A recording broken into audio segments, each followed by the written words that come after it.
Dear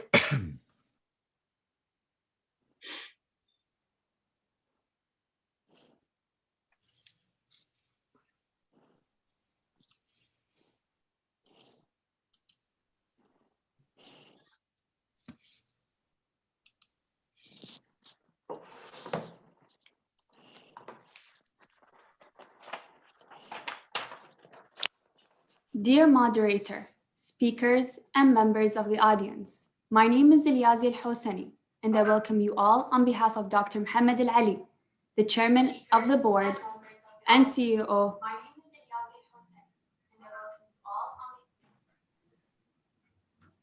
I welcome you all on behalf of Dr. Mohammed Al-Ali, the chairman of the board and CEO of Trends Research and Advisory.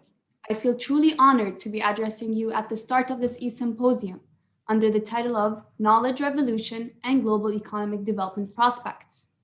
This symposium will highlight some of the knowledge revolution milestones unfolding around us and look at its economic development prospects. We will look at the differences between the past industrial revolutions and the knowledge economic as it exists today. We are aware that human capital is more critical than ever.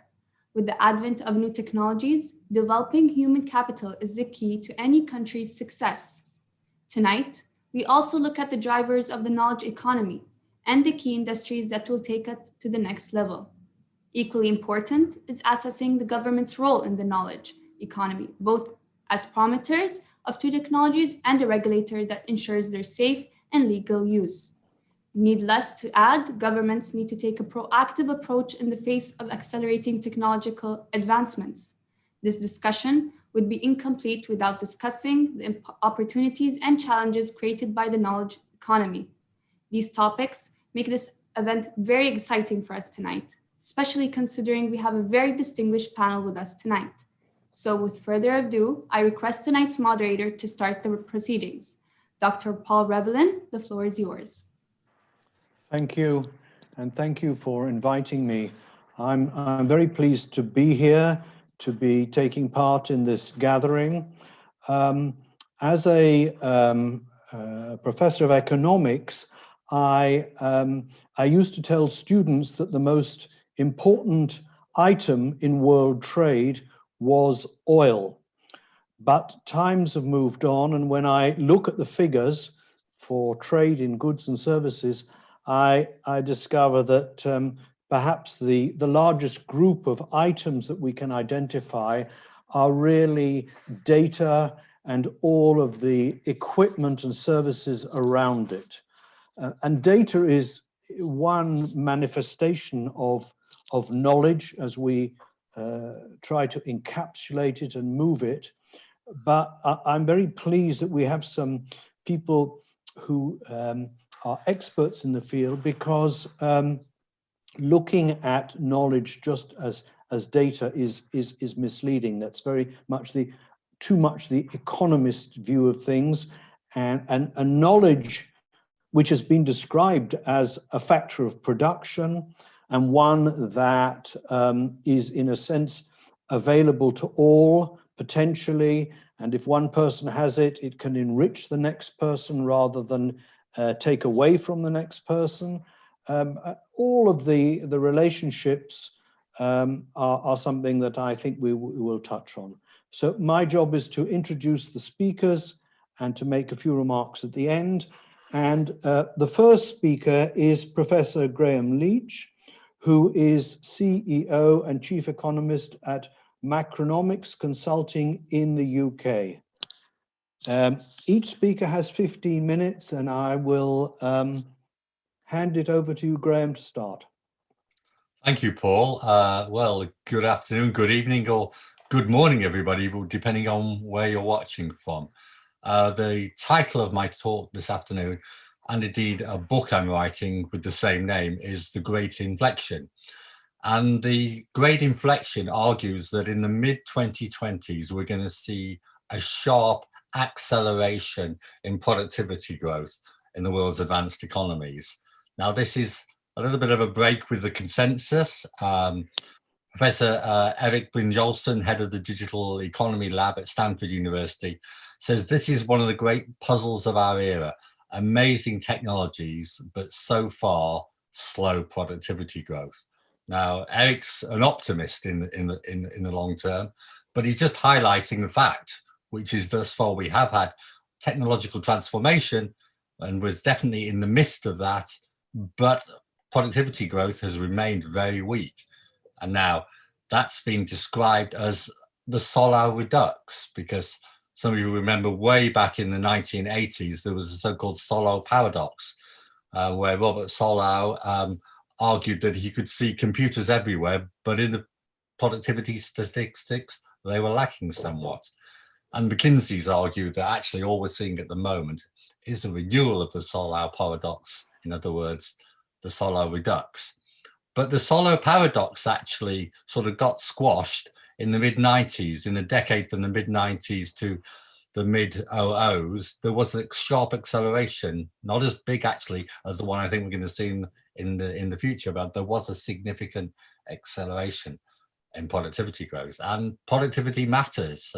As Paul Krugman, the Nobel laureate Paul Krugman said, productivity isn't everything, but in the long run, it's almost everything. Now, maybe he needed to get out more, but it was a fact that it was a significant factor. Economists will agree on this, so there's going to be no dispute that in the long term, productivity is crucial. And if you're looking at productivity in a sort of Solow growth model, a neoclassical growth model, where you've got the contributions from capital and labor and total factor productivity. In other words, TFP is the thing which makes labor and capital work more efficiently and more effectively. And that ultimately in the long term is what will determine living standards. And TFP is often taken as a catch-all for technology. Now, I'm not sure it is, and I disagree with that, but let's just leave that aside for the moment and just accept that what I think is a fact unequivocally, that productivity is absolutely fundamental to long-term growth in living standards.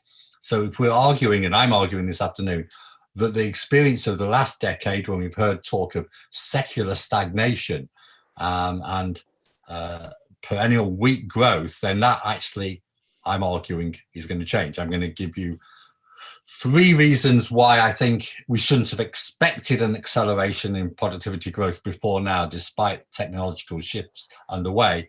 And then I'm going to give you about 5 reasons why I think we can expect it to accelerate from now on. So good reasons to believe that why it shouldn't have happened before now, but strong ones to believe that why we should expect it from now on. But before we do that, I think we just need to start off with a little bit of history and a lesson as to how, as economists, I've got a big habit of getting it wrong, and we miss turning points, and we miss them very easily, both in the short term and the long term. I often think I should have called my company Turning Point instead of the name it's actually got, because that's really what I do. Is I try and look for short term and long term turning points. So let's just start off with a little history here. And what was the worst economic forecast in the history of the world? Well, many of you would probably think you've got a lot of recommendations there for what we should consider. But 2 centuries ago, Thomas Malthus basically looked at the history of the world up until that point and looked ahead and said, we've just got more of the same. This was despite the fact that the Industrial Revolution by then was well underway. But he missed the biggest inflection point in history, because he basically thought that technology wouldn't be able to outdo demography. And so we are going to have permanent weak growth under stagnant economy. And it had forever been and would forever be, in Malthus's view. Now, he missed the biggest turning point in history. If you look at the graphs of the curve of the history of the world's economy, and it's just flat for 2,000 years, and then it just goes vertical over the last 200. And he missed something rather big there. And what I'm going to argue this afternoon, in the brief time we have, is the argument in my book that basically we are at grave risk of missing another huge turning point in the economy. But more recent history, economic history, Alvin Hansen, president of the American Economic Association, in his presidential address in 1938, introduced the term secular stagnation. And that was in the wake of the gloom of the 1930s. And maybe we can see some parallels now with the gloom in the wake of the great financial crisis and COVID on top, and it makes people a little bit cautious, to say the least, about future prospects. But the mistake economists often make is to see the road ahead through the rearview mirror. And I'm going to say that this is precisely the wrong moment in economics history to be doing that. Hansen missed the post-war boom in the world economy, a large part driven by technology then as well. And what I'm just going to argue this afternoon is that history is in danger of repeating itself, because I believe it's wrong, the view that we have got more secular stagnation to come. So why has the advanced economy productivity growth been so slow at a time of, I readily acknowledge, rapid technological change? Well, I'm going to argue for three factors here. One is lagged effects. These are very powerful. Two is a generational shift, which hadn't have been completed up until now. And then three is what I term cyber slacking. And those three factors together explain what we might call the solar redux. They explain, in my view, why we shouldn't have expected an acceleration in productivity growth from that before now, but we should from now on. Roughly, I'm only saying roughly here, one can't be precise, but sometime in the mid-2020s onwards. And indeed, one of the arguments I'll make is that, if anything, COVID has accelerated that productivity change, brought it forward to some degree. So when I talk about the lagged effects, what am I talking about here? Well, I'm talking about the lagged effects of general purpose technologies. These are technologies, electricity, classic example, the automobile, which have a pervasive effect across all sectors of the economy. And electricity and the automobile are classic examples of the lag effect at work. If you look at the percentage of companies using electrical power in the US, well, the first power station in the US was brought online in 1881. But by 1890, only 1% of 1% of US companies were using electrical power. And by 1900, it was 5%. By 1910, it was, by 1900, it was about 5%. By 1910, 25%. By 1920, roughly 50%. And by 1930, 75% roughly. So you had that massive increase, but it was over nearly 5 decades. Now, I'm not saying it'll take us long this time to experience the benefits of technological revolution, but it does take time. And as a result, we can say with some confidence, and that we've got the economic evidence to back it up, that actually past productivity performance is probably going to be a very poor indicator of the future here, because we're seeing fundamental structural shifts underway. And they do take time, but they will come to pass. Again, I say it, you can't see the road ahead through the rearview mirror. And it takes time because you've got time from the invention of technology to mass market penetration. And then you've got the time lag from mass market penetration to new business models and processes in the wake of those technologies. And if you look back at economic history, then you could argue that the more pervasive the general purpose technology is, the longer it takes. Now, that's not to say I'm arguing 5 decades like electricity, but one can still realistically say 1 to 2 decades without shadow of a doubt. And there may even be J-curve effects as well. If you look back, then the fact that you're sort of running parallel analog and digital systems can actually make productivity performance worse in the short term before you've reaped the benefits in the long term. So there may be, I'm being hesitant there may be J-curve effects. Another key factor here, of course, is that thus far the digital economy has been confined to the digital sector largely. It's those frontier companies where you've seen sharp improvements in productivity, but that hasn't fanned yet out across the wider economy. Yeah, Facebook, Amazon, Netflix, Google, all these companies show sharp productivity improvements and a real edge compared with the rest of the economy. In the future, I'll argue, obviously, there's going to be a ripple effect spreading out across all companies and the whole of the economy. And surely in the wake of COVID, we've now seen as well the acceleration of that trend where all companies will be digital companies in the future. in different forms, but they will all be digital to some degree. And there's some sort of catch-up effect there at work. Think of that in some way, a bit like a catch-up effect between economies. And if there's a parallel here as well, one can draw with history, then think of the 1920s.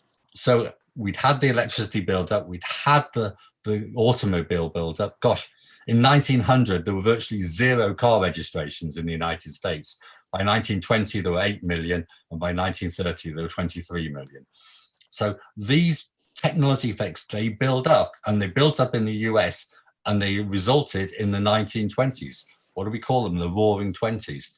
And that was in the wake of a pandemic as well, the Spanish flu.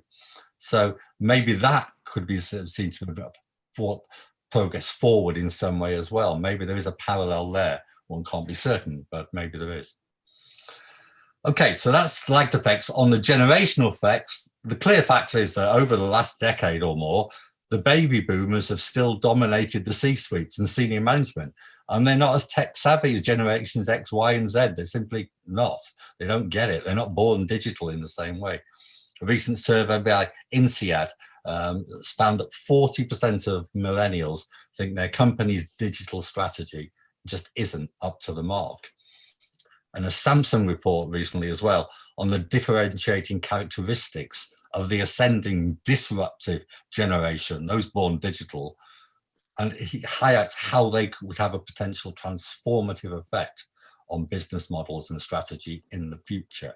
We're not quite there yet, but as these generations move up the ranks, as it were, then that should, I believe, change business permanently and provide it and create new business models which are thoroughly, completely digital as compared with maybe hybrid models up until now. And there's some interesting evidence as well that the younger generations now, they're avoiding what we might term hierarchical organizations. And so if they're avoiding those organizations, that as well has probably slowed their productivity performance to date. But one would expect the effects to permeate all organizations in the future, albeit obviously with a lag. And then the final factor there, cyber slacking, I introduced. Well, this is the idea is quite simply, there's a cultural crisis of attention. We spend hours on our phones. One survey, I've dug around here, and there are loads of surveys, but one suggested we look at our phone 150 times a day in 2 to 3 hours in total. Now, some of that will be productive work, but I can't believe it all is. And it also, after you've been on your phone, it takes 2 to 3 hours to refocus. Some quite interesting research on actually how that effect has borne itself out after lunch. And people come back into the office after lunch, they're playing around on their phones, and it takes them another half an hour to refocus on their work. Again, that's a very long lunch break, is it all? And so you've got a number of practical reasons that we can relate to as to where maybe we haven't had the attention in the past that we've needed to. And I would argue that with the advent of AI in particular, and much more advanced personal digital assistants, a lot of the checking we do for those reasons will actually be digitized itself in the future using AI. And so those are 3 reasons why we shouldn't have expected something today. Very quickly, just to finish off, because I'm conscious of time here coming up. But why might that be true up to now, but not from now on? Well, I've mentioned already the COVID-19 accelerator, which is hastening changes which are already underway in the way we work, the way we shop, the way we learn. There's something definitely changed there and being accelerated by COVID and its legacy. That will be one of the enduring legacy of COVID. And that is accelerating something, but what's it accelerating? Well, I think the other key thing is just the nature of the new technologies, the maturity of them in terms of how them reaching mass market penetration and the scale at which they operate, and the convergence as to how the interoperability and how you've got combinatory models out of them. So you've got AI, 5G, IoT, big data, 3D. These things are coming together in the 2020s at a level of maturity, scale, and convergence that they haven't yet, but will do. If if you look at these technologies and the level of mass market penetration in the future versus the past, I believe this is going to have significant knock-on effects. And that will feed through with general purpose ripple effects throughout the whole of the economy as all companies become digital. This was something in economics called Bulmas disease, which really alludes to the ongoing long-term problem of raising productivity in people-facing human services, such as health and education. It's been a real challenge historically. It's a very difficult thing to do. But I believe technology, again, is going to come to the aid there. AI in particular is going to begin, and 5G, to facilitate an improvement in productivity. Just think of robotics and automation there as well. And that transformative effect in sectors as big as health and education is going to be huge. If you combine those effects just in education, and you combine it with digital delivery models, then it's a potentially transformative effect. And running alongside that is probably what I think is going to be an entrepreneurial revolution. Now, I've alluded already to about generational shift.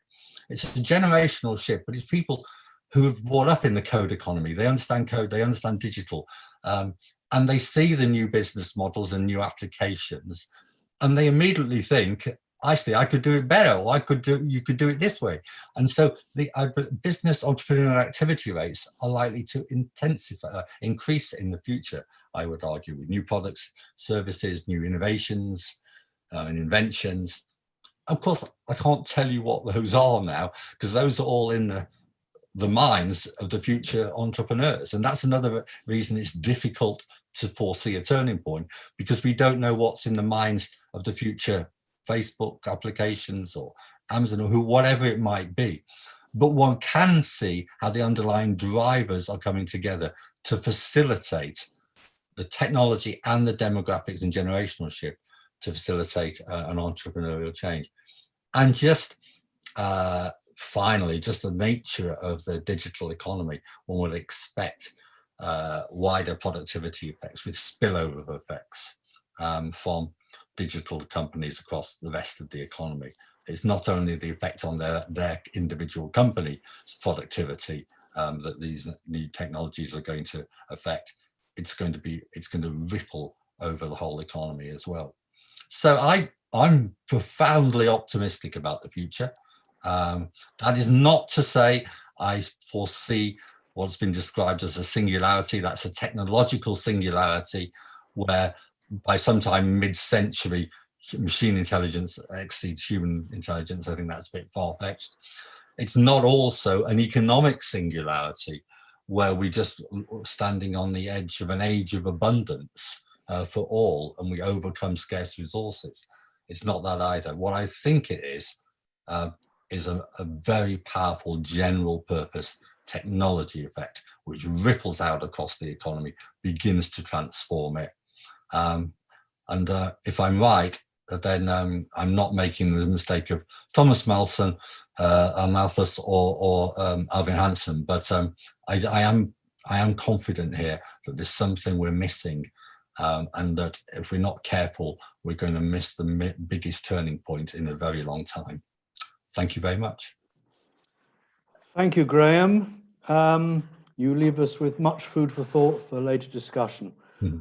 Wilson, hello. Wilson Erumabor is the senior economist at the Nigerian Economic Summit Group, and he's going to speak to us about drivers of the knowledge economy, future prospects. Wilson, over to you. Thank you, and it's a great presentation from Professor Graham, and I will be speaking more on the drivers of the knowledge economy. Before, I would be talking more about factors and drivers and a couple of points around that.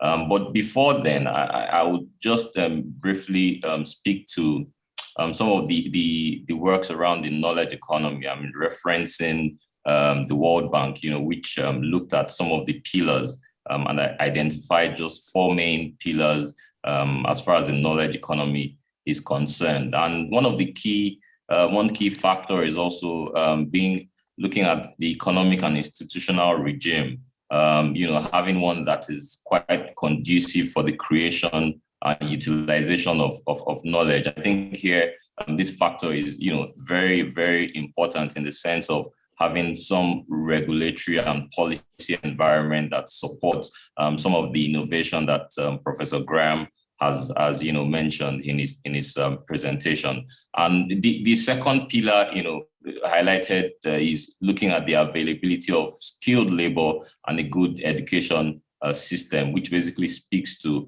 human capital. The third looks at a dynamic information infrastructure, access to information, data, the rise of social media, several barriers, to data access, across, whether we're talking about rural or urban cities.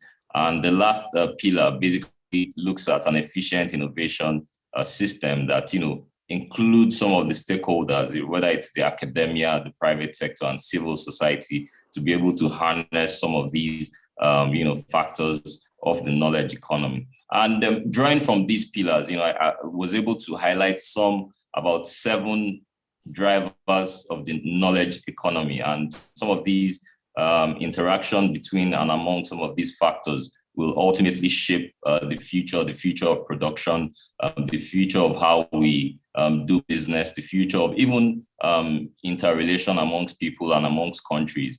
And first of all, I would start with the first factor and driver, which basically is globalization, and which speaks more to the interconnectedness of the world economy, looking at more and more openness. And this time it's moving beyond physical connectedness to having remote connection, being able to have meetings as such, sitting in your home, doing some, having board meetings and remote work and all that, delivering value elsewhere in different countries.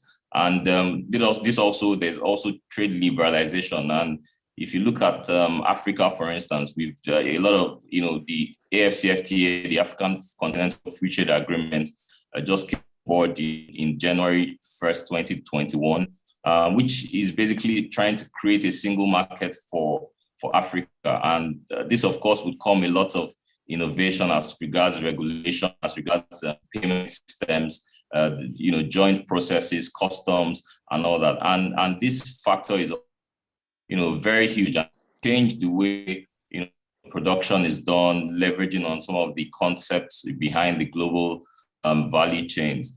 So the other factor basically looks at ease of access to products, market, and services. Basically, and the drive to ensure efficiency and productivity.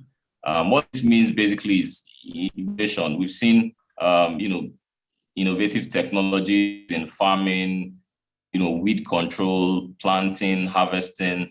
What that means is this time, it's not just technology for technology's sake. It's basically how to leverage on some of these innovations to solve critical problems. We're talking about, robots, smart robots for your pets, issues relating to surveillance, healthcare, space management, and all that. And these are, you've seen lots of innovation, even here in Nigeria, as to how technology has been able to solve certain problems that we've been dealing with over time.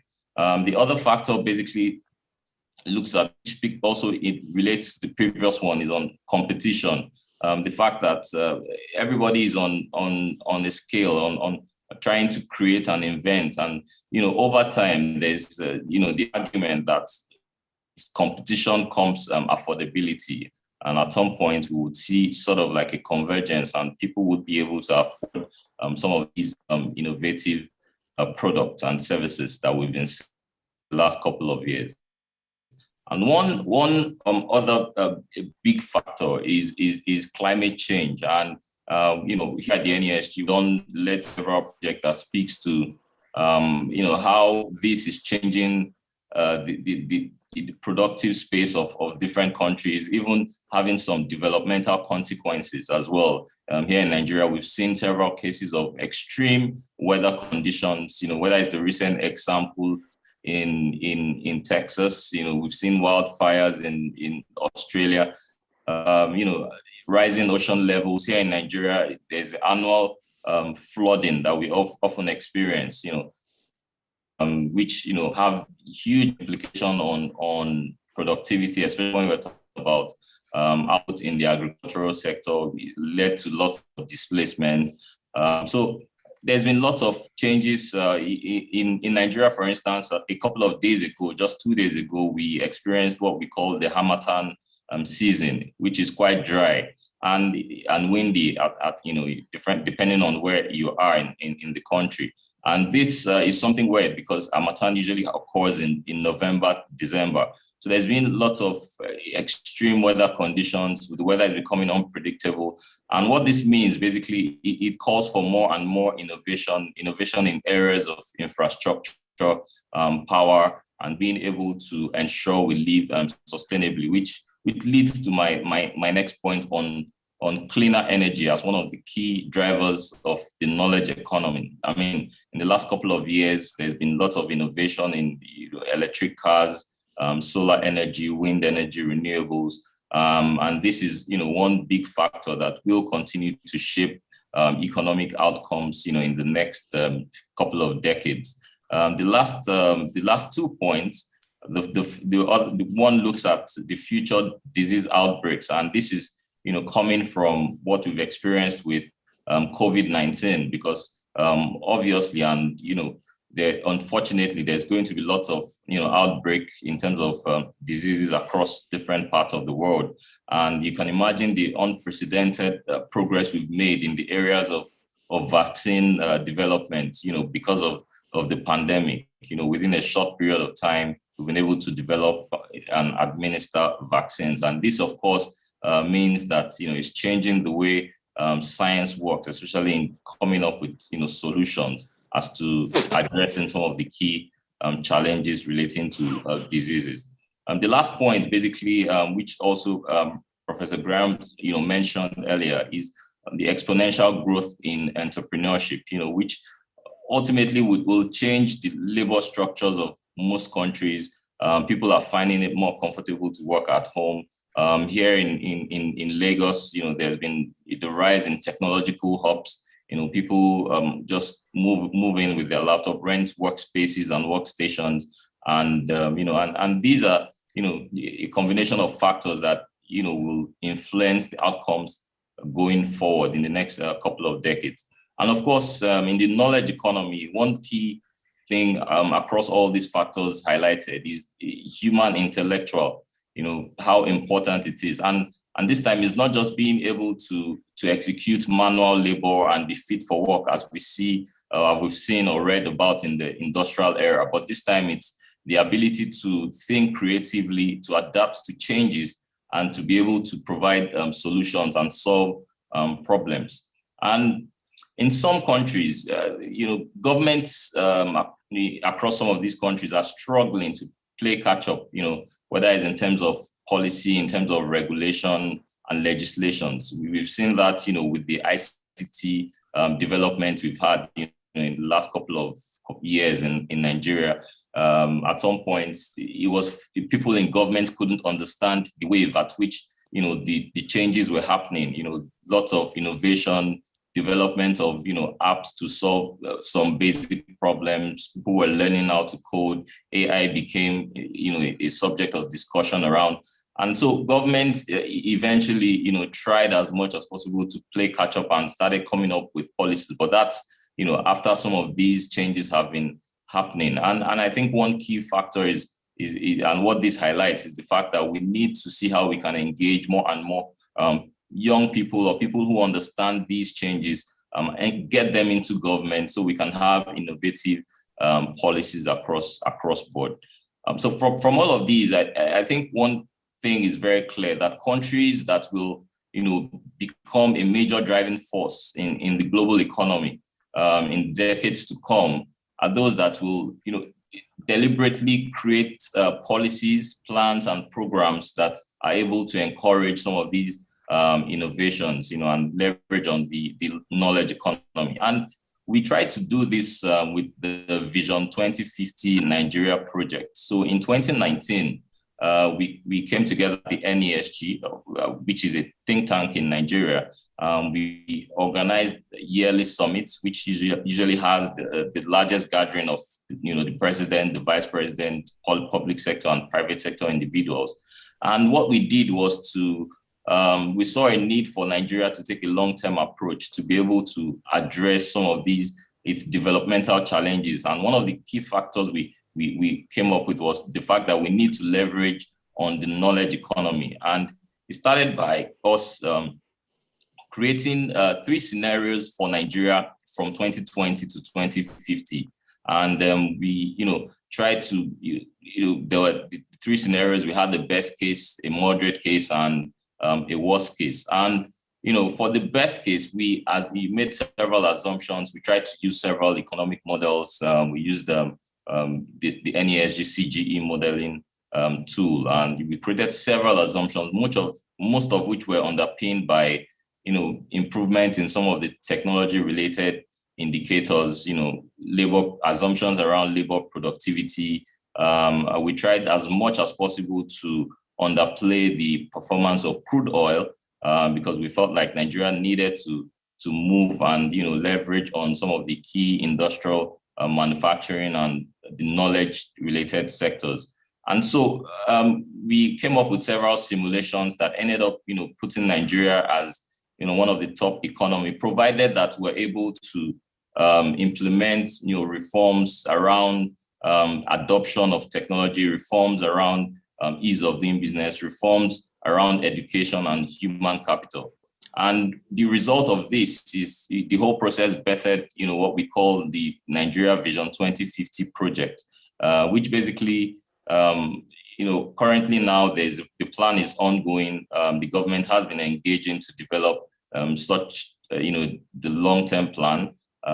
Also, there was a presentation today. There's a national steering committee. There are efforts to come up with a 2021 to 2025 medium-term plan. I think that's even at the final, stage. And of course, there's been lots of challenges in the process, but we have been trying to get the government to, move the needle and make some of these policies and reforms that would leapfrog Nigeria.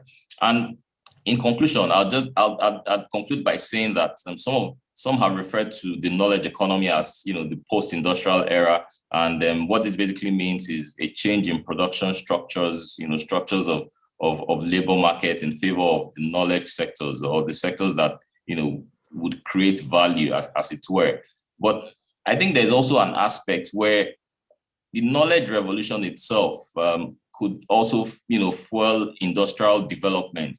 And this is particular for several developing countries, especially given the fact that countries are at different stages of development at any point in time. So, like what the World Economic Forum, for instance, what they mentioned, they've described it so much as the 4th industrial revolution, as a virtual revolution, but again, there's also, FRI also includes what we call a knowledge revolution, which basically would be a combination of both human and machine intelligence to be able to provide solutions to some of these transformative, some of these problems and create products and services that, are able to, address some basic needs in our society. And I think the onus, or the main point is for the governments and policymakers to be able to steer their country towards a path of, inclusive growth and sustainable development by creating that environment for innovation, critical thinking, problem solving, leveraging on research and development, all of which are critical elements in the knowledge economy. Thank you. Thank you very much. The next speaker is Mark Oswald, Chief Economist, Global Strategist at the Archer Daniels Midland Company Investor Services International in the UK. Mark, over to you. Hello. Hopefully you can see my screen. I wanted to start with this and look a little bit at the antecedents that we've had of other industrial revolutions. Have a look at some initial lessons and challenges for governments from the pandemic, because I think these are important.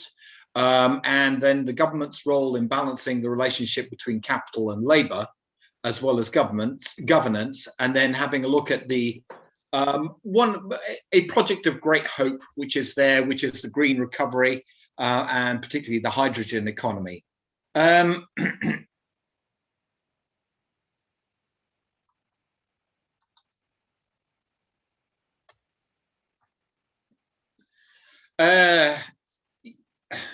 Sorry.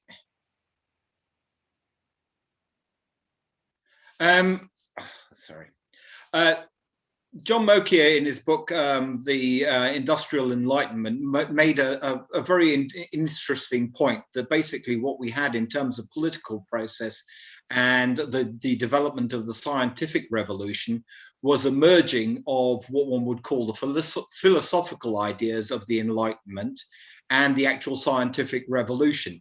The most important aspect of that, to me, is that prior to that industrial enlightenment, basically all knowledge was basically unscientific, i.e. it lacked methodology. And I think that's worth bearing in mind, because really it's how that changed politics, which is very important, because it's to understand that within the political part of this facilitation of the knowledge economy, a lot of the time, as much as we want politics to be proactive, it is indeed actually very reactive and is being swept along by actually the underlying processes of a given technological, industrial, or knowledge revolution. And certainly in that particular case, it was the case that the industrial enlightenment basically got rid of a lot of what was considered to be very economically challenging aspects of mercantilism and replacing it with what one would call the more laissez-faire aspects that we had in terms of what followed thereafter. I think there are also other aspects from which form our thinking. I think that there's an important one in terms of government, which has to find a balance here, and something which we've always struggled to deal with. Back in the 5th century BC, Heraclitus came up with as what I call one of the smartest things that's ever been said, which is stability as a permanent state of change. And at the time of the knowledge revolution, one can definitely say that we crave some stability, but need to understand that that stability is actually represented by constant change. And so we actually, as governments, or the governments have to deal with the fact that there are those who are going to be feeling like they're left behind because the knowledge that they have and the skills that they have are perhaps redundant as a result of all the changes that are going on. They also have to deal with the vested interests, the people who are basically doing well out of the current state of the economy, but who will likely be swept aside. And then they have to deal also with the disruptors to ensure that the disruptive processes actually are progressing at a rate which is basically not too destructive. There is creative destruction and there's absolute destruction. I think it's interesting in this aspect, just for people to go and read back. It's well worth going back and having a look at the history of the antecedents of the Russian Revolution. Was really, Russia was very, very slow to industrialize. And when it did industrialize, it brought a lot of people very rapidly from the agricultural economy into the cities, into the urban industrial areas. And very quickly, people who had previously been basically what one would call serfs, or basically vassals to the aristocracy, were suddenly starting to organize themselves. And that was basically one of the core elements which facilitated the Russian Revolution. It's not necessarily something which will happen again, but it's well worth noting, I think. I think the other key aspect in all of this is to contextualize how we got to this current state of technological revolution, and to place it in the context of the end of the Cold War, and to place it in the context of the current risk of Cold War 2.0. The Cold War was notable for the fact that it restricted access to technological development. Everything was an issue which was associated with national security. If anything was national security, you developed something, it would go straight, it would come under lock and key. And so a lot of information or knowledge was basically kept under lock and key by governments because they didn't want it to fall into the hands of the enemy, so to speak. In that respect, I always like to cite two things which I think are important. William Pfaff, who was once the editor of the International Herald Tribune, wrote a seminal book at the end of the Cold War called Barbarian Sentiments, How the American Century Ends. And he identified this problem of dead stars. And this is the problem with politics that we have, because politics tends to cling on to ideas, as he says, that people want or need to be true, ideas about political change, about the correlation between political and economic progress, about universal relevance of certain values and political institutions, which are held to simply because without them, it would be bewildering. But they're still theoretical formulations that are generally conceded to be false, but have become conventional. I think the important point here really is how the knowledge revolution is probably speeding up some of these processes, but it does leave us with political leaders who are quite often in a position where they're not really quite sure what to do. Because all the textbooks that we have thus to date, whether they're provided by economists or scientists or anyone else, are basically uncertain. In that sense, probably one of the least known economists, but nevertheless one of the most seminal ones, is Albert Hirschmann, who came up with the concept of the hiding hand to basically counter a lot of the ideas that we had from Adam Smith. That's not to denigrate Adam Smith, but he was basically worrying about the idea that we become very set in our ways, and that a lot of Smith's ideas, instead of being adapted, became effectively dogma. And he basically cited this point about the hiding hand. Basically, the hiding hand is basically that point where we feel a huge amount of impotence, and we find that creativity is basically born out of that particular impotence. It's only via the experience of the impotence that we develop the innovative knowledge to solve problems, and that rational choice often stifles innovation and creativity. He talked about possibilism, escaping straitjacketing concepts such as perceived absolute obstacles, imaginary dilemmas, and one-way sequences. And he actually noted the fact that a lot of these obstacles can often turn out to be an asset, or actually, the very least, a spur for change. And I think that's important in terms of understanding the political processes that underlie the knowledge revolution. So what are some of the lessons we've learned from COVID-19? I think, first of all, there's the very important one, and this is one to do with the way that we government spending is directed. Health security was a false illusion. We thought because we'd beaten things like smallpox, we'd beaten things like tuberculosis in a lot of the developed world, that we had basically all of this licked, so to speak. We had developed a sense of complacency, and we also didn't really take the sort of care that our forebears, even 50 to 100 years ago, would have done about disease. We also became somewhat unable to deal with these sort of type of diseases because we thought they were out of the world.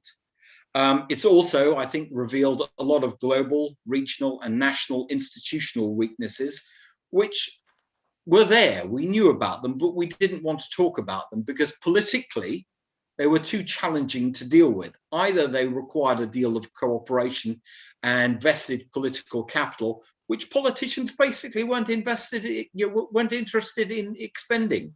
their own political capital on, simply because they wanted a quick win. And changing some of these institutional makeups wasn't great. We also discovered some of the things that distinguishes successful management of this versus unsuccessful. It was the Reagan era which brought in this idea of government is a problem. But if we actually have a look at the countries which have dealt most successfully, if one can call it that, with the COVID-19, it is actually government's a solution. Countries like Australia, New Zealand, a lot of parts of Asia, if you look at it in relative terms, and it's because people look to government rather than question government. And it's because also we have this philosophy in the West of our freedom being our right as opposed to our responsibility. And I think this is another important point. I think also what's important to understand is as we go through the change, and I think Graham's absolutely right when he was talking at the beginning, what we're going to do is facilitate and speed up a lot of the changes which were already in process. We're not going to have a revolution coming from COVID. I think it's going to come, what we've got is an opportunity because vested interest objections, and this is really where government comes into play in a very, very significant way. The vested interests can no longer resist a lot of the forces that are there. But we also have to question some of the processes which were already underlying. We were questioning just in time, we were questioning outsourcing. We now want to bring supply chains closer to home. That all costs money, which is great because we've got cheap money for a long time. But it is the process of globalization which are in focus and how we do that. And I think this, in that respect, whether we go into a tech war, where we start to get restrictive in terms of the distribution of our knowledge in between countries, is going to be very, very important. I'm optimistic, basically, that we have the medium for distributing information, that governments actually can't resist the forces of the knowledge revolution as it is at the moment.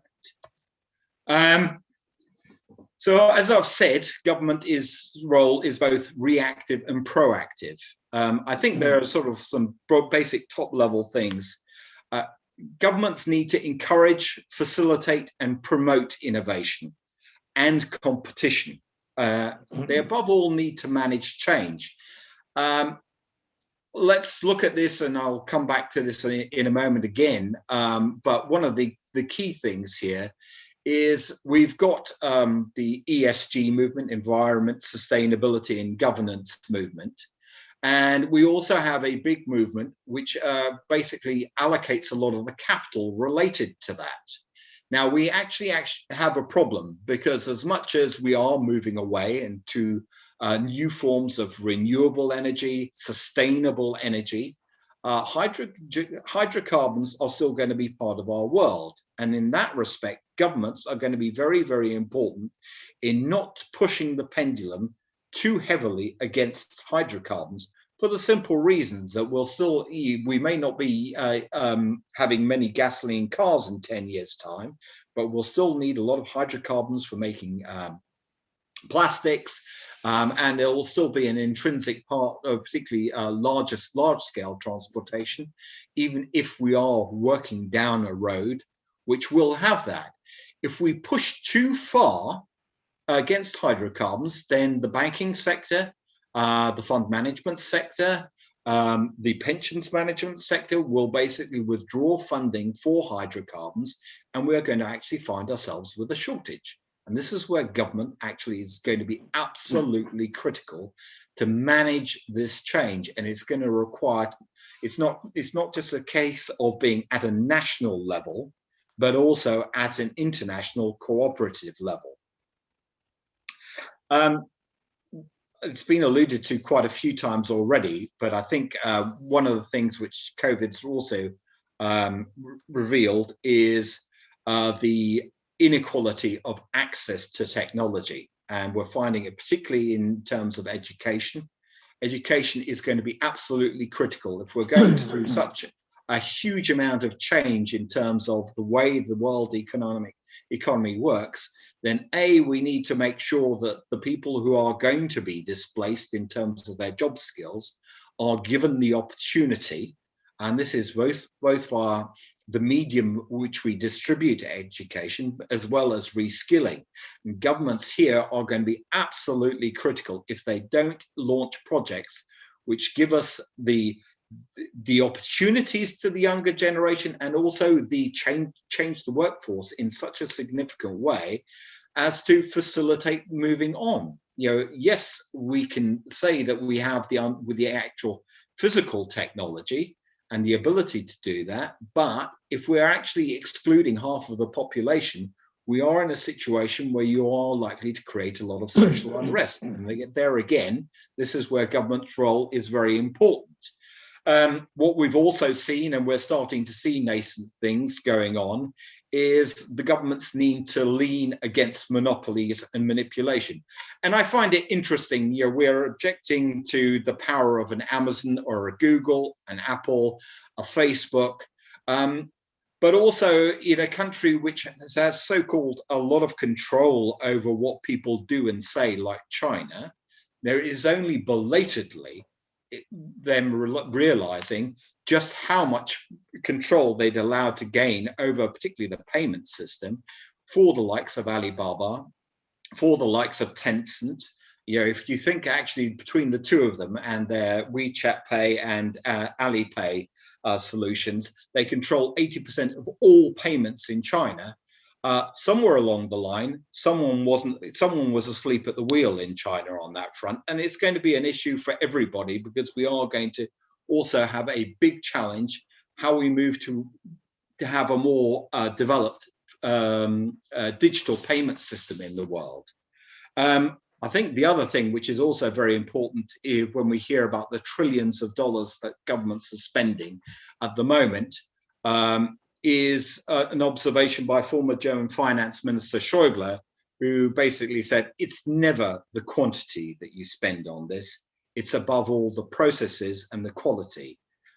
In other words, in Germany is one of the most wasteful countries in the world in terms of government spending, because it just has such antiquated processes. So finally, my final point here is really about the green recovery and the hydrogen economy. I think here the key issue for me is we have the opportunity to basically start developing an idea which was there. It's definitely being facilitated by government. If you have a look over last year, we've had roughly about $300 billion worth committed to hydrogen economy related projects, to supply, to transportation, to deployment of it. It's all very big. It's a huge, huge gamble. We do need to bring the cost of green hydrogen, above all, down dramatically from the current level of about $6. On current projections, if those projects are all realized, and a lot of them are basically still in the planning stages and don't even actually have funding, only about 85 billion so far of that 300 billion. We have to bring it down to a level which makes it economically viable. And I'm sure with all the technology that we have, we certainly can. But one can see the responsibilities that governments have within all of this to basically push things in the right direction, above all in terms of finance and above all in terms of education. And those are my thoughts. Let me pass that back. Thank you very much. Fascinating. Again, much food for thought there. The next speaker, our last speaker, is Dean Baker. He's Senior Economist at the Center for Economic and Policy Research in the United States. And the topic of his talk is Opportunities and Challenges Created by the Knowledge Economy. Dean, over to you. Well, thank you. That's those very good presentations, difficult to follow. I'm going to take this in a little different direction. I have a slideshow which it says I can't show why someone else's, I guess this is still Professor or Dr. Oswald's slideshow, if that could be taken down. Okay, great. I can do my share screen.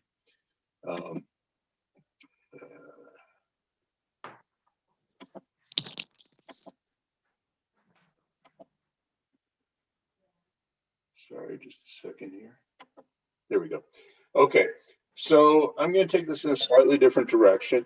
What I want to go through is the issue of open source financing of research and development versus patent monopoly financing. Obviously, it's a huge, huge topic, so I just want to outline that very briefly.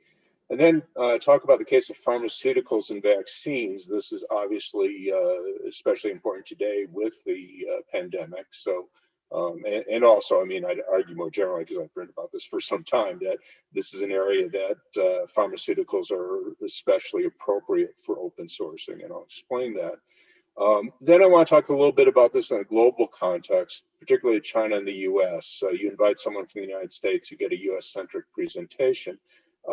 The story, as many of you may know here, that Donald Trump, when he was president, pretty explicitly wanted to have a new Cold War with China. I mean, he identified China as a foe that we had to challenge for global dominance. Well, I will say for better, he's no longer president, but I do worry that many of the people around President Biden may share a similar view, a more informed view, no doubt, and more cautious, but also, to my view, a wrong-headed view. And then the last point I want to make is that we do have areas of conflict with China. I don't want to, we meaning the United States, I don't want to minimize differences between us that are real, but I think that knowledge is an area where we should be looking to cooperate and hopefully reduce tensions between two clear superpowers, not increase them. Okay, so the first idea, just basically laying out the issue of open source versus patent monopoly financing. One of the things that just amazes me, and I'm saying this talking with economists, I'm not grabbing random people off a bus or anything, people talk about patent monopolies as though they're the free market. And it kind of, to my mind, you know, again, speaking as an economist, speaking to other economists, how anyone can consider patent monopolies a free market is just kind of nuts to me. I mean, basically what the government says is you go out and innovate, and we'll give you a monopoly and we'll arrest anyone that tries to compete with you. Now, that's not the free market, at least not where I learned it. Now, again, it's arguably good policy, but the point is it's public policy. So my point in making this is we have to understand our starting point, that we aren't looking at a free market and then I'm going to come in there being, you know, this radical and I want to have public funding replace the free market. No, what we have now is a system where the government tells companies, individuals, go out and innovate and you can get a monopoly and we will arrest people that compete with you. And, you know, there's, I mean, obviously it's a much more extensive set of policies and law that stands behind patent monopolies, but it's absolutely not a free market. So it's, to my mind, if we're going to have any serious discussion about mechanisms for supporting research in any area, but certainly biomedical research, we have to start from the standpoint we already have a very big policy. We don't have a free market, and again, we can argue its merits. We should argue its merits, but it's not a case where we currently rely on the free market. Second point, when I raise this issue, could you have public funding of research? People, again, economist type people often look at me like that's, you know, kind of a strange alien idea. And in fact, public funding of research is very common in the United States and elsewhere. And again, I'll come back to this with biomedical research, but we already spend, the United States government already spends over 40 billion a year on biomedical research. Most of it is through our National Institutes of Health. Most of that is more basic research. So much of many of the innovations, the mRNA technology, the basic technology was developed with public funding through NIH. The spike protein that's the key for the mRNA vaccines against the coronavirus, that also was funded with research from the National Institutes of Health.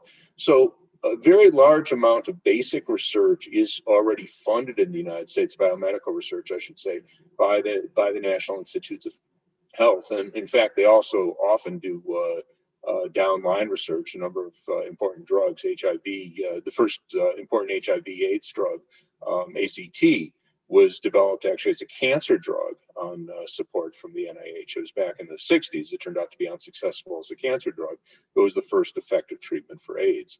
So in any case, point just being that there's a lot of publicly funded research already. You know, again, I'm emphasizing biomedical research, but it's in other areas as well. So it's a big deal in the United States, but also most other countries, certainly most other wealthy countries, have a substantial share of their budget committed to various forms of research. Again, generally more basic research, but sometimes it's further downstream as well.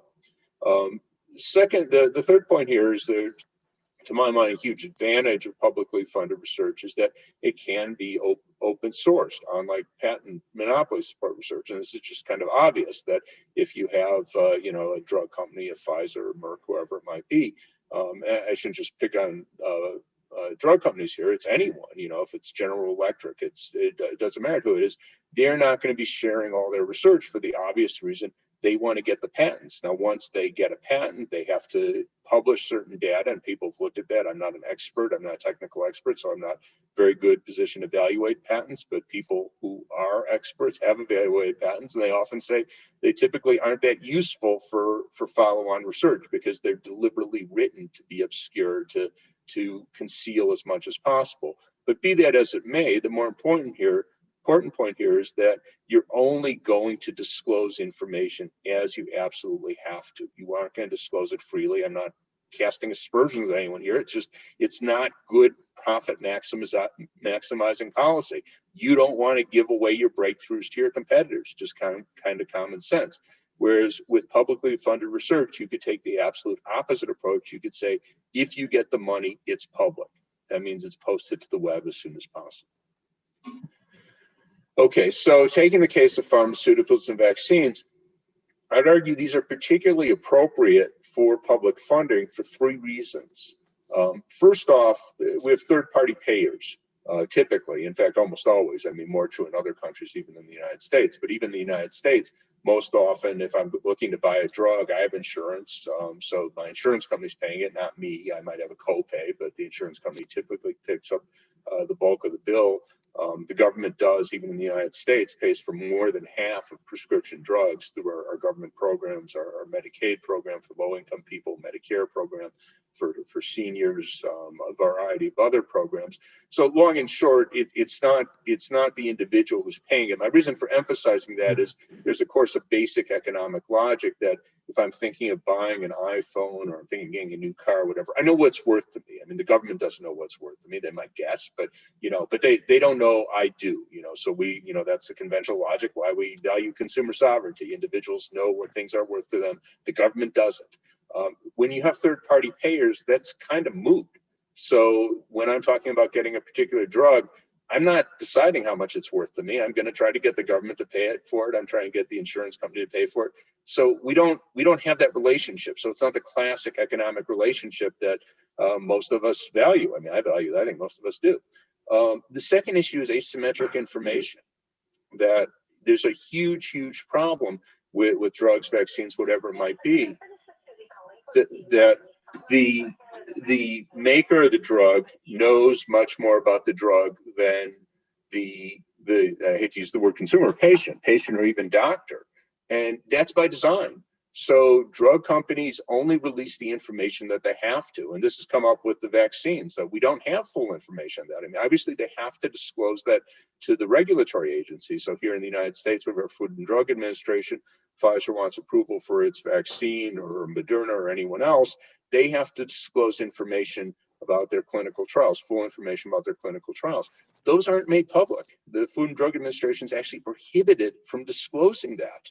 So what gets made public? On the one hand, Food and Drug Administration will disclose that they've acknowledged it's safe, it's effective, and provide general guidelines for its usage. But how effective is it against people who are overweight? How effective is it for people who have heart conditions? You go down the list. That information's not generally available. And we would certainly like that to be available in order for clinicians to make informed choices, and for that matter, other researchers. Because if you have a drug that's, very good for men, but not very good for women, or has side effects, you'd want to know that. And, again, maybe the FDA disclosed that based on the data that they have available to them, but maybe they don't. And not to say they're trying to hide something, but they're rushed, they have jobs to do. They're not going to fully analyze all the data just because they have a limited amount of time. The last point is just, we think of healthcare as a right. I said health, I should have said healthcare. That's true more so in other countries, perhaps in the United States, a universal healthcare system. But again, the issue here is that we're not thinking of, the decision to get healthcare if you have a heart attack or diabetes, whatever. We don't think of that as similar to the decision to get a new car or a new iPhone. So again, it makes the case that it's reasonable for the government to say, okay, we're providing healthcare, we're going to pay for the research. So that's, part of the reason why I think with drugs and vaccines, you have a stronger case for publicly funded open source research than in other areas. Other issues here, the advantage of open source research.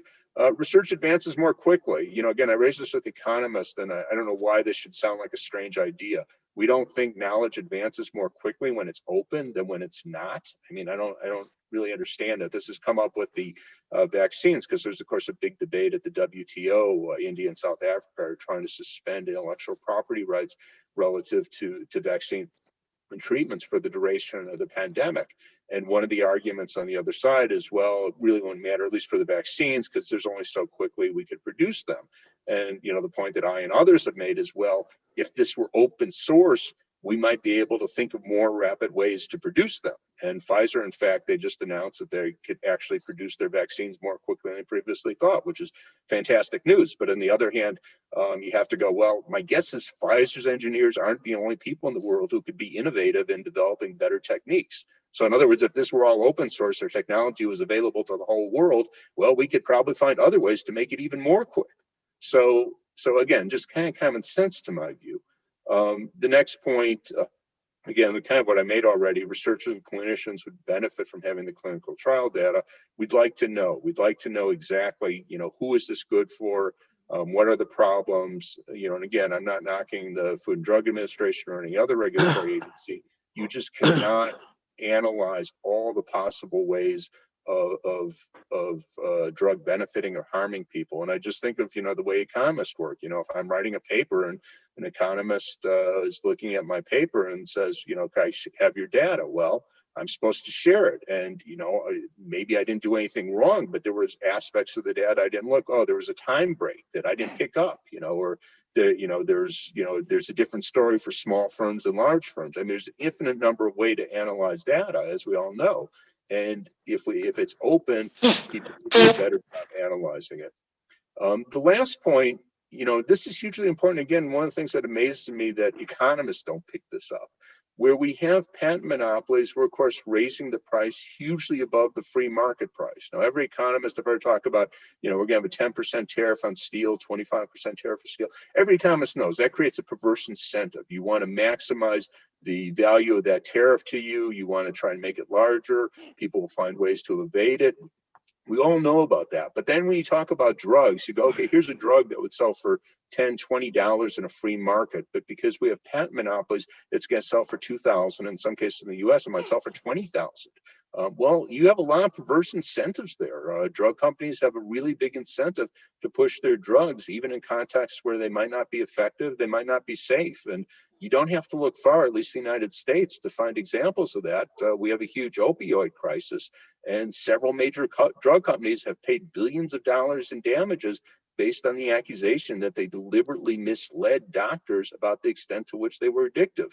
And again, why would we not think they would do that? That's the incentive we're giving them. Okay, so getting to the superpower issues, again, it's hard not to respect China's governments for the extent to which they've improved living standards for its people over the last 4 decades. But, it's not a democracy. They don't respect human rights. Obviously Uyghurs is the biggest issue, but, in general, it's not a liberal Western democracy. And, I can't be happy. I don't think anyone should be happy about that. What do you do about it's another question. There are territorial issues, obviously, with Hong Kong, with Taiwan. Obviously, I see these differently, and also a number of issues with islands that they've been claiming that ostensibly infringe on other countries' territorial claims. Again, I'm not going to try to adjudicate those. I'm just noting them. Third, that there are real economic issues between the United States and China. And one of the things that, I think any economist here has to be well aware of is that the United States, much of our manufacturing base was destroyed in the period after China entered the WTO, the decade after. We lost 2 million jobs in manufacturing. That's before the Great Recession. And that was overwhelmingly a trade story because we had not been losing jobs in manufacturing, been declining as a share of total employment, but we actually had not been losing jobs in manufacturing prior to 2000. We lost 2 million between 2000 and 2007. It's about 20% of total manufacturing employment. So that was a huge, huge issue. I won't go on at length there, but a big part of the story there, of course, was China's deliberate undervaluing of its currency. Issues about that today, but I'm just saying identifying that as a real issue. The last point, though, the second point here, intellectual property, it comes up all the time in discussions about our relations with China. And, I do worry that is going to be a major area of dispute in the decades ahead. And I worry very much an unnecessary one. I mean, one of the things as we were developing our vaccines, there were several stories in our major media outlets that China was trying to hack our vaccines, that they were going to get the technology.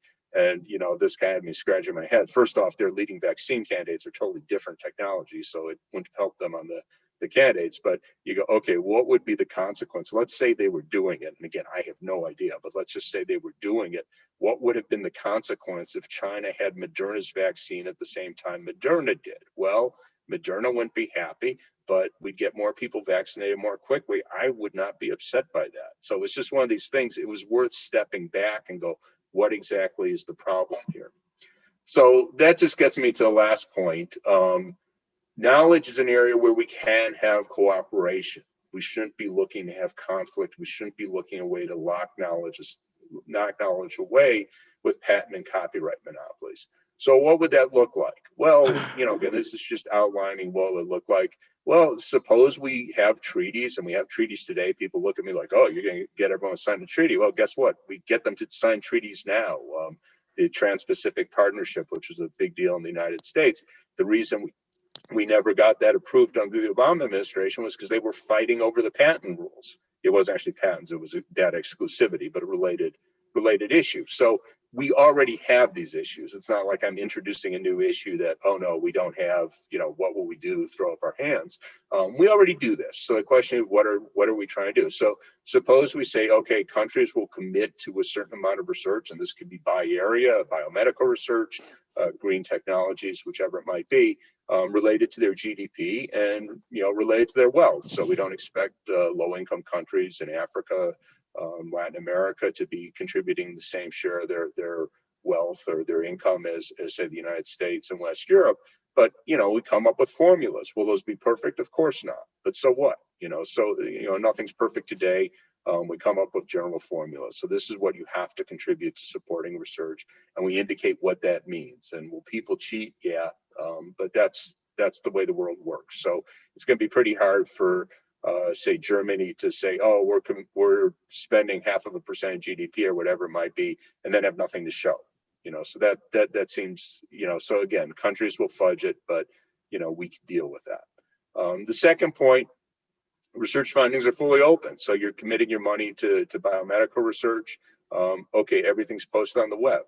So as soon as you have some new results with working with mRNA technology or whatever it might be, I can post to the web. Everyone in the world could see that. And again, the logic here, it's as soon as practical. I mean, one of the great models here, when they were the Human Genome Project to unwind the human genome, they had what were called the Bermuda Principles. Everyone around the world who was working on this posted their results nightly. Whether that's practical for everything, probably not. But the point is, we have this model where results were shared quickly. And of course, it led to much, much more rapid progress. So that's a great model. And the two obvious points, people said, well, we have military technologies, right? We're not going to, that's not going to be open source. But health and climate technologies seem to me great places to start, because what's the downside here? Again, getting back to the vaccine story. Yeah. Imagine China got our vaccines and they can get their people or people elsewhere in the world vaccinated more quickly. I'm not upset by that. Same thing with climate. So we have some great breakthrough on battery, energy storage. So batteries for solar wind energy could be made more cheaply or recharged more quickly. Yeah, maybe China or some country I don't like gets that technology so they could reduce their greenhouse gas emissions more quickly. There's not really a downside. So it just strikes me these are areas where we can cooperate, we'll advance more quickly. And, again, I'm old enough to remember the Cold War with the Soviet Union. I can't imagine why on earth we'd want another one. Okay, so just to conclude, patent and copyrights, I've been talking about patents, but the same story applies to copyrights. These are antiquated mechanisms. I can't imagine if we were all sitting around today, we had the world's great minds, maybe I wouldn't be one of them, but in any case, we had economists from around the world sitting down. How are we going to finance research and development? Recognizing you need something other than just straight market mechanisms. I can't believe anyone would think of patent and copyright monopolies as the way to do it. This is left over from the feudal guild system. Might have been great for the 16th century. It's not good for the 21st century. And, I just say that publicly funded open source research is a far more promising route. Again, particularly in the case of healthcare and climate is a great place to start. But I think just more generally, that should be the way we go. So that's what I got. Thanks for listening. Thank you, Dean. Thank you very much. Another very interesting presentation. All of the presentations have been fascinating, and it's a shame we didn't have several hours for each speaker, but we have to make do with what there is. What I suggest that we do now is that I'm going to ask each speaker, in the order in which they spoke before, to make some comments on the other speakers' remarks or add briefly to what was said. And I would ask you at this stage just to keep your remarks brief, maybe a maximum of 5 minutes. And I will perhaps bang the gong or something when the time is up. And then at the end, I'll make a few remarks myself. So Graham, over to you. You need to adjust your sound. Yeah. Sorry about that. Sorry. Okay. Sorry. I hadn't assembled my thoughts, so I'm assembling them as I speak. Okay. I'm fine. I mean, I'd just like to go really on the Dean's last talk there, because I understand his argument completely, and why you'd want a publicly funded open source route. But there's too much of an economist in me fighting desperately to respond, because I would take issue actually with you. One is that you're talking about publicly funded research, but how does the state know what to research, and how do you provide the incentives for the state to know the answer to that question? And so I think there's some pretty fundamental issues there. I remember in the 1980s when everybody used to say that the industrial strategy model you should follow was MITI in Japan, because MITI spotted winners. But actually, when you look at this record on spotted winners, it's diabolical. It didn't even think there was ever any use for the photocopier and rejected that one. And that's because they didn't understand the incentives and market incentives. So I think there's some real issues there about incentives.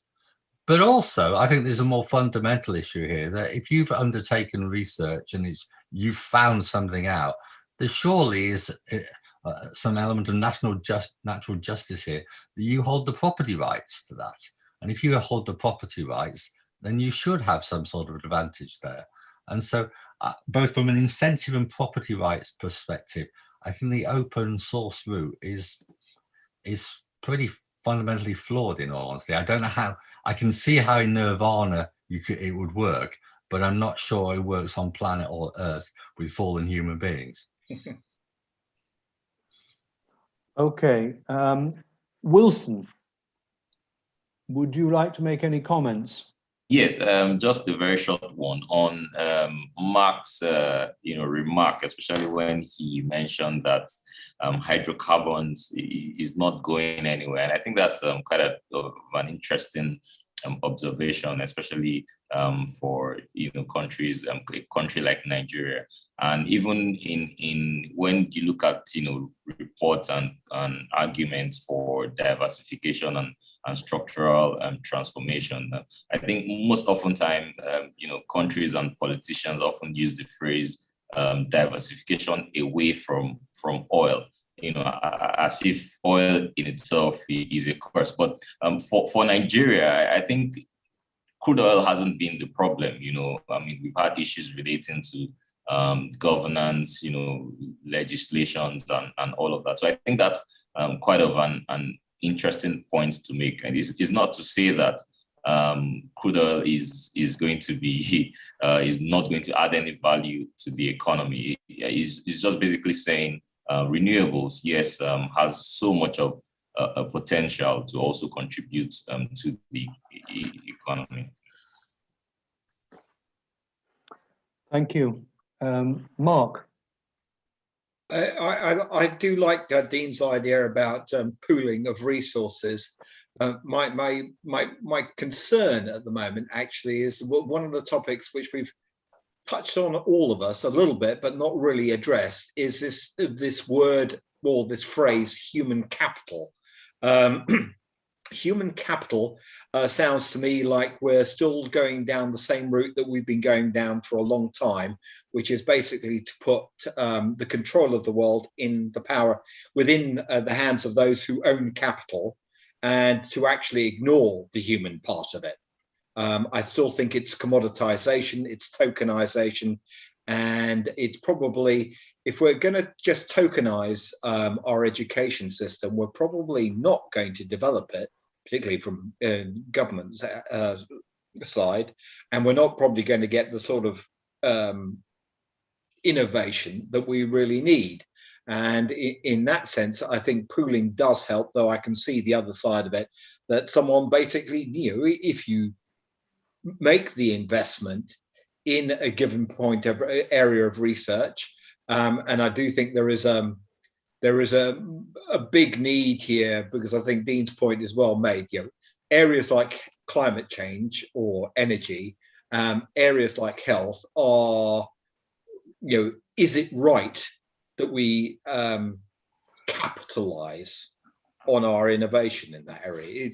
It's a very difficult area, and it's an area which government definitely needs to intervene in more. And you can see a sort of a huge gulf there between the general thinking in Europe versus the United States as it currently stands. Obviously, each regime is slightly different, but I think this issue of human capital is something which we need to be really, really careful with, because this is where the technocracy aspect of what's been going on, and how people have given up information about themselves, and they are basically commoditized by a lot of big tech at the moment, is actually a bigger threat than people actually realize, and something which, again, governments are going to have to deal with more profoundly. Dean, would you like to respond? Sure. First, I was going to congratulate Graham on his courage in predicting productivity trends, given our past history has been absolutely horrible. But I hope, like your optimism, I hope it's right. One caution I just say is, as I'm sure you know, the huge measurement issues, and particularly I think in the United States, where close to 20% of our GDP is now healthcare. And I mean, to my view, like our measures of technology, productivity in healthcare are almost meaningless. We don't necessarily want to give people more heart transplants. We want people to have healthy hearts. So, so it's very, I don't think, I'll just say it, very big problems there. But getting back to the issues that have been raised on, publicly funded research, and I obviously do need to go in more detail, and Graham's exactly right here. What I envision, and here I've thought most about in healthcare, and I'll just plug my book, Rig, which is free. So, and as the critics say, it's worth the price. But it's so anyone can just look up my name and download. That is in Rig. line. That's in line with the philosophy that you're adopting here. It is, and I'm sure I've gotten more readers. I'm glad the things run together. So, but anyhow, what I envision, again, a different story for healthcare than for other areas. But with healthcare, what I envision is long-term contracts where you could envision, let's say a Merck, the big company. I mean, it doesn't have to be a big company, but they would say, okay, we want a 10-year contract, 12-year contract to research cancer drugs. And again, everything's public all along the way, but they have a clear incentive to actually do work because presumably they want the contract renewed at the end of 10 years or 12 years or whatever it might be, and ideally expanded.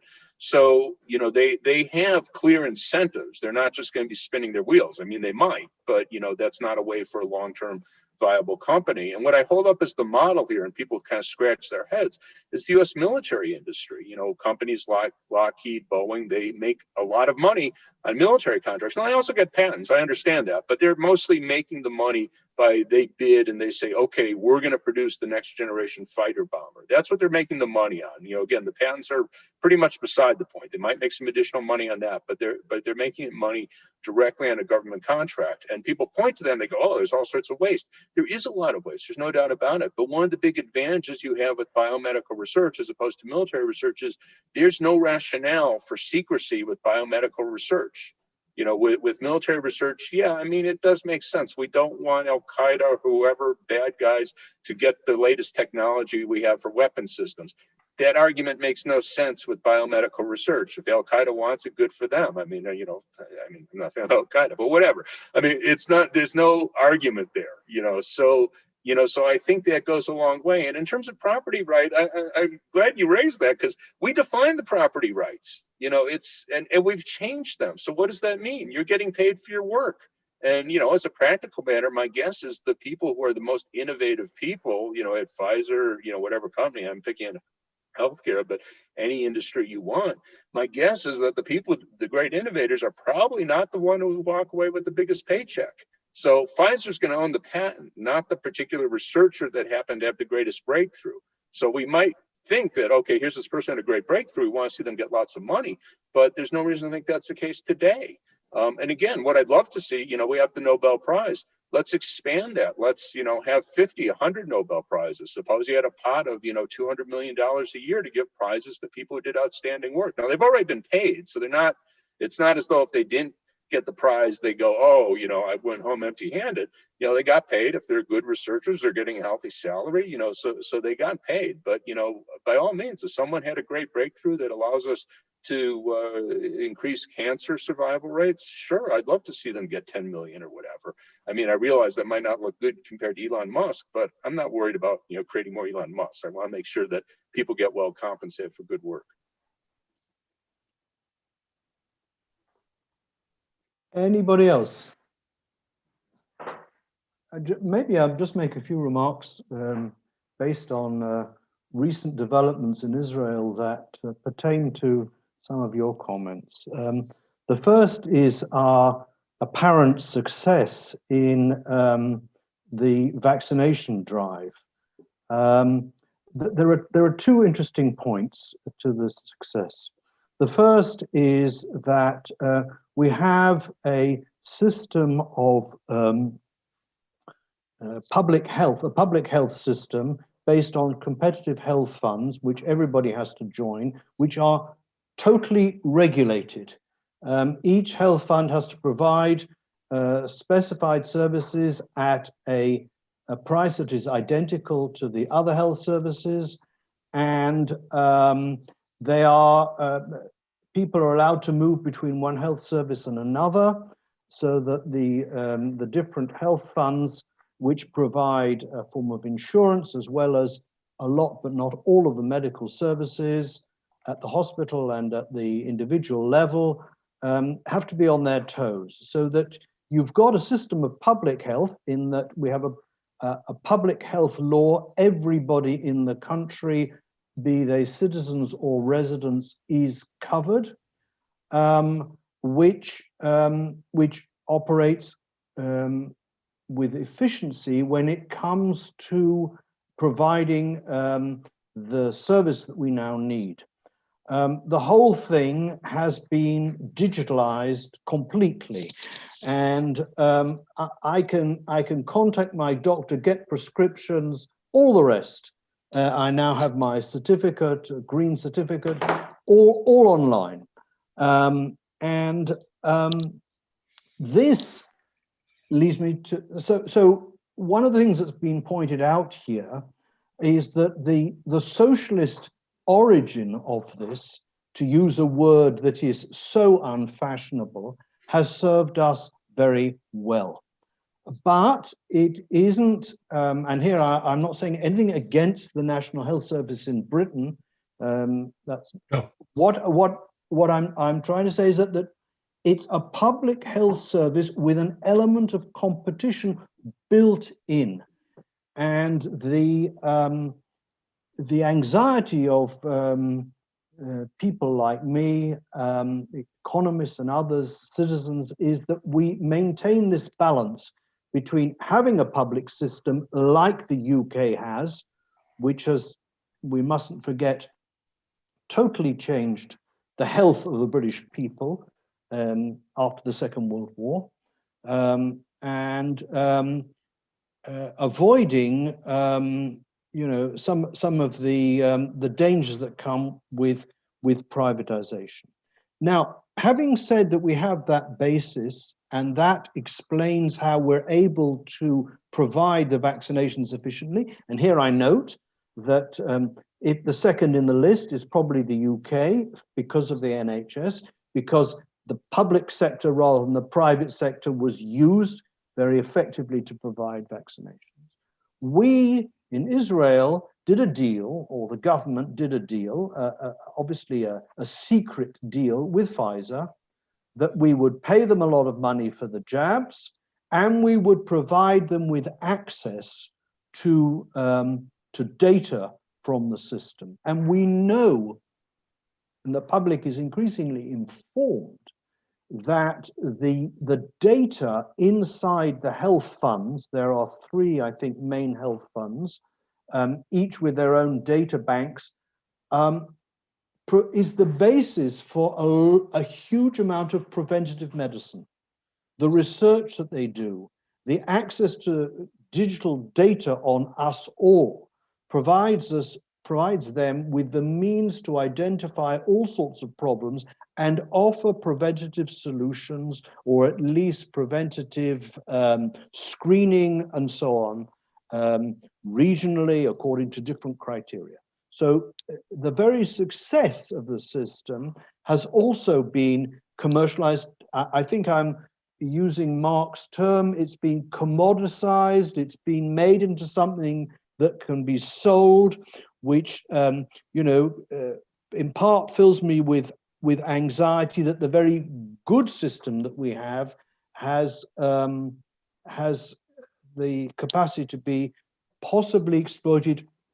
I'm not saying on this occasion, but possibly exploited for the bad reasons. So we need to think about all these relationships. Okay, I'll stop there. Anybody else? We do have time for some more comments if anybody's got them before I come in at the end. I'll just add in one more point. When I was talking about prime contracts, I should just add the point, because I'm sure you all as good economists are going, oh, so you're going to give all the money to big companies. What I would assume is that if I'm picking on Merck here, no particular reason, obviously a big drug company, that they themselves would recognize that smaller companies are innovative, and of course that's what they do now. So if you look at most of the innovations in drugs, it's these small startups. Many of them people worked at NIH and then set off and start their biotech company, and then their dream is to be bought out by Merck or Pfizer. So I would trust that if you had prime contracts, that Merck or Pfizer gets a big contract to study cancer drugs or heart drugs or whatever for 10 years, they would have the sense, as they do now, that they would look for subcontractors who have innovative ideas. They wouldn't be sitting there as some big dinosaur, with their teams of researchers that are maybe, 10 years, 20 years past their prime. Sorry to be ageist, but so am I. But they would be looking for younger people with innovative ideas. That is what they do now. I would expect. And you should note, I think you should note here the link between AstraZeneca and Oxford, between the private sector and the public sector. That is something that is tremendously important. Yeah. Not just in this case. Yeah. Paul, No, go ahead. Sorry. Please. Yeah, sorry, I wasn't sure Dean had finished. No, it's fine. Okay. No, I mean, I was just minor point really, but I mean, in some ways we're politicizing this when it doesn't need to be politicized, because economists on the right would be very happy, with public funding of health services. It's the delivery and the competition in the delivery. So I think we need to distinguish between funding and delivery in terms of what we're talking about here. So you can still have something free at the point of use, but you have rigorous competition in the delivery of those services. Yeah. And that could be between private and public deliverers. It doesn't necessarily have to be, all private. Mm-hmm. Yeah, that's, we're all, in the United States, we're envious of Israel and envious of UK and pretty much every other country, in that you have healthcare systems that largely work. Obviously, none of them are perfect. There are problems with all of them, but compared to the US system, my wife's Danish, and I remember her parents came out to visit us, and they thought, her, their radical daughter married a radical economist. She's also an economist. Because we were telling them about how we don't have universal health care in the US, and they didn't believe us. And then, they came here and they were reading the papers. They really thought we were making up, because they were both conservatives in Denmark, for what it's worth. I mean, they were not, among more liberal, the more left-wing people there, but they just took it for granted. Like, how could a country not have universal health care? And Sorry, but I mean, they were just coming in on a UK perspective. I mean, there are caricatures all over the place, aren't they? Because I mean, for one, people in the UK just think that your American system is all private, where of course actually there's a massive state system in the UK. For many, many, many years. Actually, before the last 10 or 15 years, the size of the state system in the UK in the US was the size of the state system in the UK as a proportion of GDP. And when you look at, the Nordic countries, moving beyond health, because I'm not quite sure about health, but, the Nordic economies, those bastions of socialist superstates as they're depicted, they run voucher models in education. They've got independent competitive models are the key characteristic, not in the Finn states, but in Denmark, and Sweden. That independent model is very powerful. So actually, when you look at economies and we think one is this way and one is the other, actually, it's a lot more nuanced than it appears very often. And just make a point about the Israeli system. When I was on sabbatical in the United States, and I gave a lecture about the Israeli health service, one student got up and said, "Professor, you're a communist." And I said, "No, we're no worse. We're no worse than Canada." I tried to make it something close. It's interesting here. We have a small libertarian fringe, like you have in the UK and the US, who are busy pushing their ideology. And at the moment, I haven't heard a word from them about the health system. I think that we have a lot to learn and think about on the question of our health services. I'm reading about what commentators are saying about the government in Britain wanting to reinforce the NHS after years in which perhaps conservative governments wanted to do the opposite. But I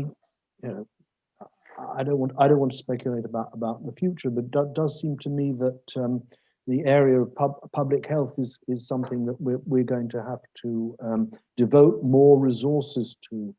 And I don't just mean in terms of the research and development, I mean in terms of the actual physical institutions, the hospitals and the number of staff and so on, even though we won't be, if you like, in the COVID crisis permanently, I think that some countries will not want to go back to the level of provision that they had before. They want to go back to a better level of provision. Just coming, sorry, I do apologize. I promised I'd shut up after this one, but just to come, I mean, the NHS now isn't short of resources. There's a perception that it always needs it, and it's part of one former Chancellor of the Exchequer said the NHS is the closest the British do to religion, and there's definitely an element of that there. But in recent years, both during the Labour government and even over the period of austerity under the Conservatives in the 2010s, health expenditure was kind of ring-fenced, and it was actually ramped up. And in recent years, it's been ramped up even more because in the way to Brexit, it's been allocated more, a big wedge of the money that was supposed to go to Brussels now is being reorientated towards the NHS. So actually, at the moment, the system is actually pretty awash with cash. Whether it will be in the long term with an aging population and technological advancement and all that, we'll have to wait and see. But at the moment, I think you'd be really stretched to say the NHS was short cash. I think there's another observation to be made here that people don't really understand. We've only, due to the pandemic, we've only begun to understand the various structures that are there and how they all differ. For instance, in Germany, everyone was admiring how well Germany did in the first sort of 3 to 4 months. Why? Because it's got a healthcare system which is divided up between state level or state and municipal level and a federal level. The general health insurance system is a federal level thing.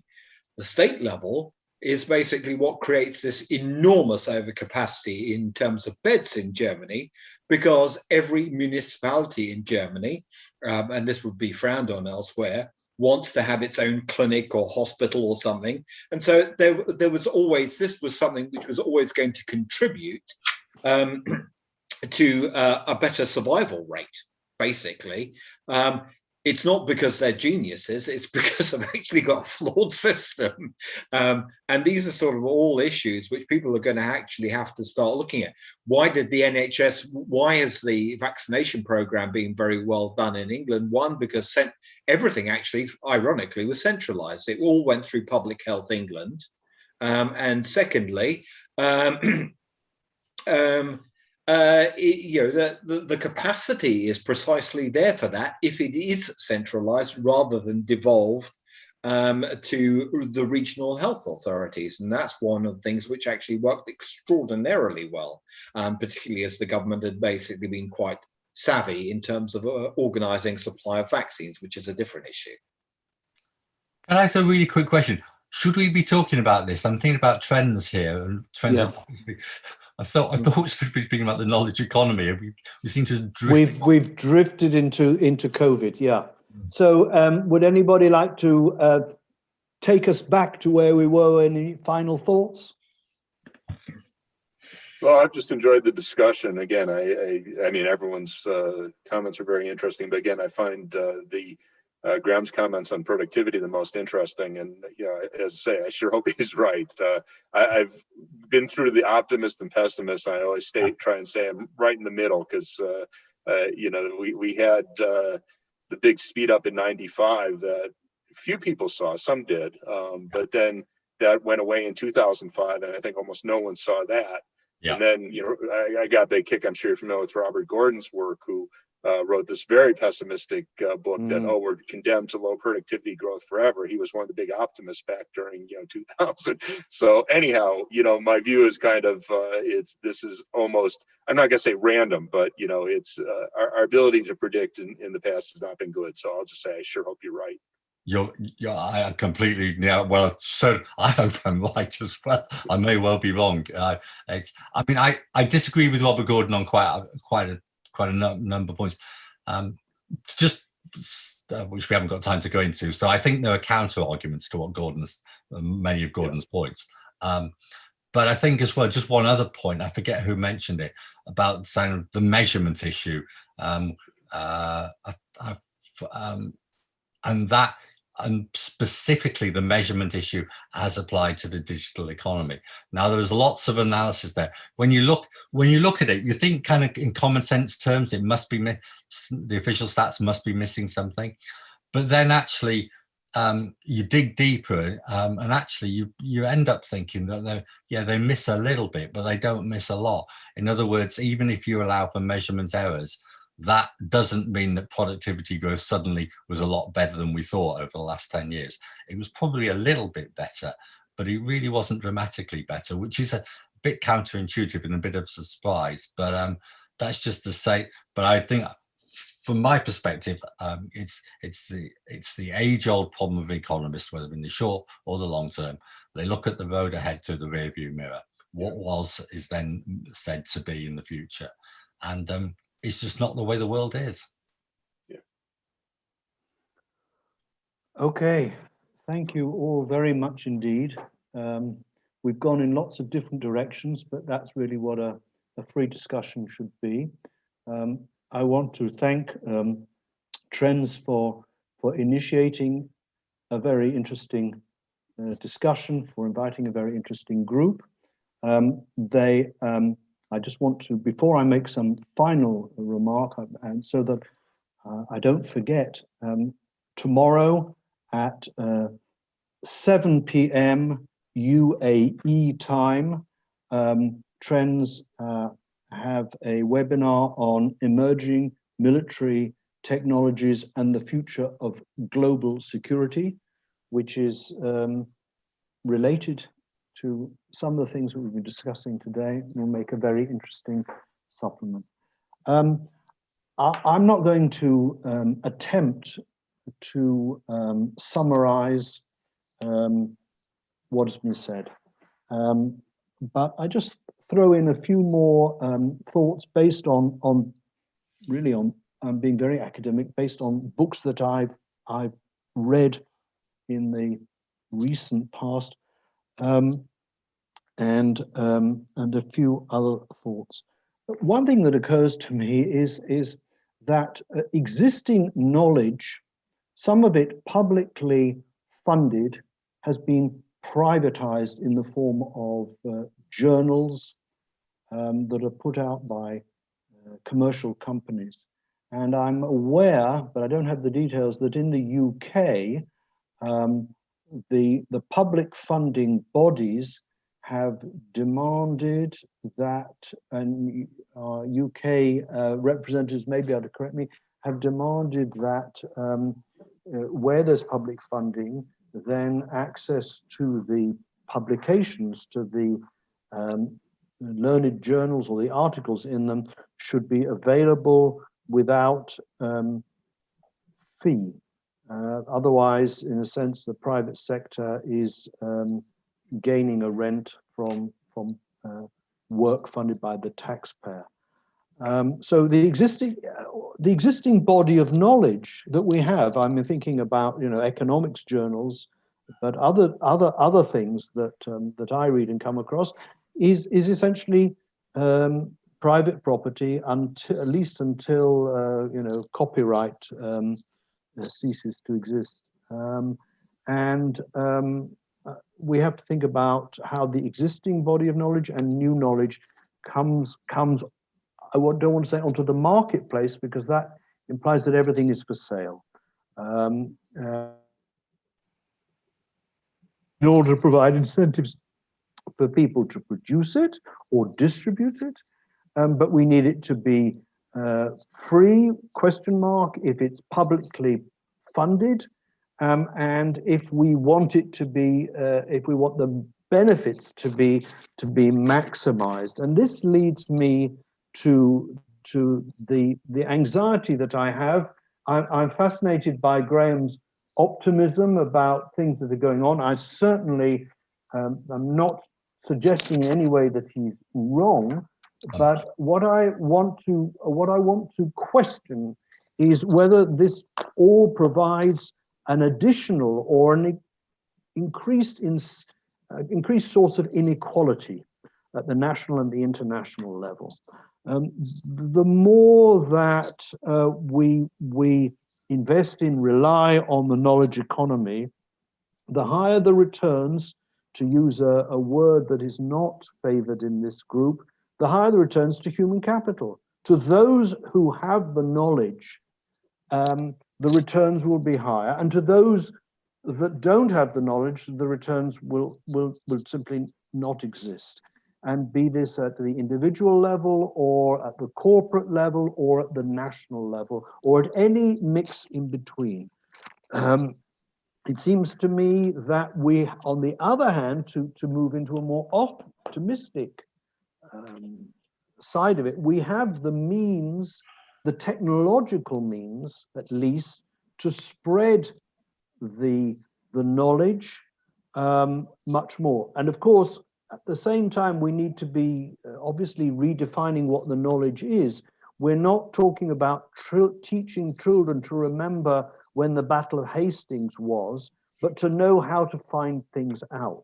And what I notice is that we keep on saying it, but when I look at the examinations that are set to children, they are still set on the basis of knowing when the Battle of Hastings was, rather than on knowing how to find out about it.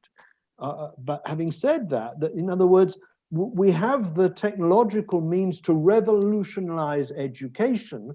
The question is whether we're actually using them for that purpose, or whether we are actually reinforcing what I would call the what did even Illich call it? You know, the deschooling, the unlearning, the learning by rote that is so bad for kids, and so separating between different groups of people and societies, those who learn how to do things and those who are taught to cram knowledge. I refer to the work of Claudia Goldin on education in the American economy. The problem is that I read the book so long ago that I can't remember the much of the argument, but the emphasis on the role of education stroke technology in producing economic growth is a possible partial antidote to the book referred to about the pessimism of technological growth in the United States. And I conclude my literary dance amongst interesting authors by referring to the not the latest book, but the previous book of Darren Acemoglu and James Robinson, Why Nations Fail.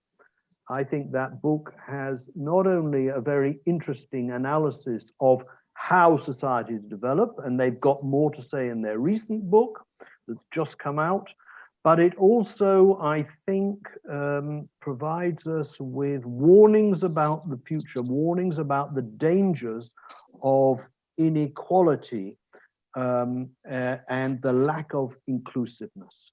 We need to think about how we include all the sections of our society and all the different parts of the world. We have learned in COVID how the children who have computers at home, and it's not just one computer. If there are 2 kids, it may need to be 2 computers or 3 computers at home, and who know how to use it or have an adult who can help them, how they have, with all the difficulty of learning online, they have the possibility of learning online that the children who do not have those physical facilities do not have. And we also have learned from COVID that, I don't know how long this is going to take the world, that it's no good us vaccinating ourselves in rich countries and praising ourselves because of our higher vaccination rates, while poorer countries are not getting the vaccinations. Because, as we have said here quite rightly, globalization is one of the factors that is feeding into economic growth, with all the problems that it involves in terms of inequality and data and so on. But a precondition for any sort of globalization has to be ultimately, when we come out of lockdown, a healthier world than the one we're living in right now on February the 23rd of 2021. So why nations fail, according to Acemoglu and Robinson, is largely a matter of inclusiveness in the political system, and I guess I'm saying inclusiveness in the economic system. And with those very, very open thoughts, I want to thank you and say goodbye. Thank you. Thank you. Thanks. Enjoyed the session. Thank you. Thanks, guys. Thank you all.